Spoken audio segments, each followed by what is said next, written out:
When accidents occur, drivers often imagine a single person as being at fault. However, accidents are rarely as simple as a single negligent mistake by a single person causing a crash to occur. Accidents are often the result of negligence by multiple parties, including the injured parties. The concept of shared liability has been present in civil courts for centuries.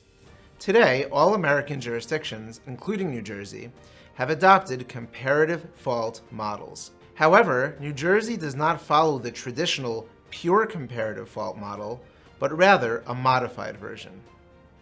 When considering if you should pursue a lawsuit, it's important that you understand the state's modified comparative fault model and how it may allocate liability and compensation to other drivers and yourself. Pure comparative fault versus modified comparative fault. Normally, a comparative fault model has a third party, such as a court, determining the liability of all parties for an accident. Once liability is determined, compensation is paid out with limitations set by the victim's personal liability. For example, a victim who is 20% responsible for an accident may ask for $100,000 in compensation. But because of their liability, the court will order that the defendant only pay $80,000.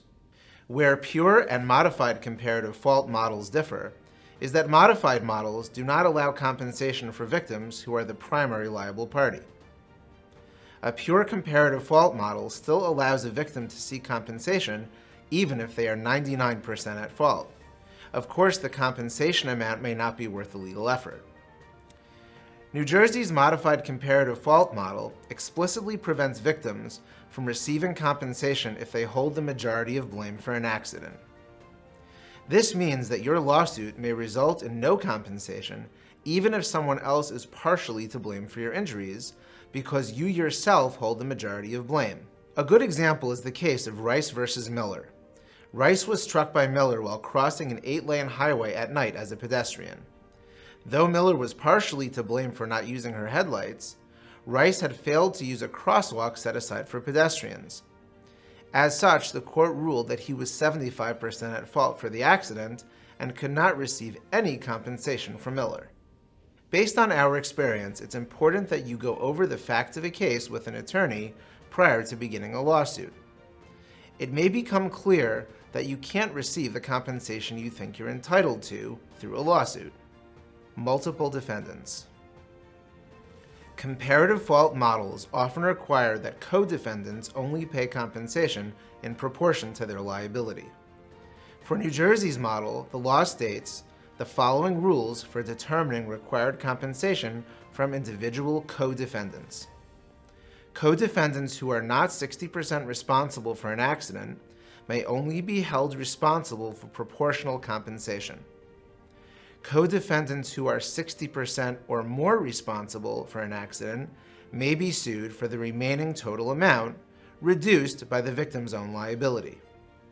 For instance, a court may find that Defendant A was 70% at fault, Defendant B 20% at fault, and the victim 10% at fault for an accident. If the victim asked for $100,000 in compensation, Defendant B would only be responsible for $20,000 of the total amount. The victim would still be able to receive full damages from Defendant A to cover the remaining $80,000, reduced to $70,000 to account for the victim's 10% share of the blame. If you or a loved one was injured in an accident, contact us at Rosenblum Law for a free consultation today. We can help you determine who is at fault and bears the responsibility for your injuries so you can get the compensation that you deserve.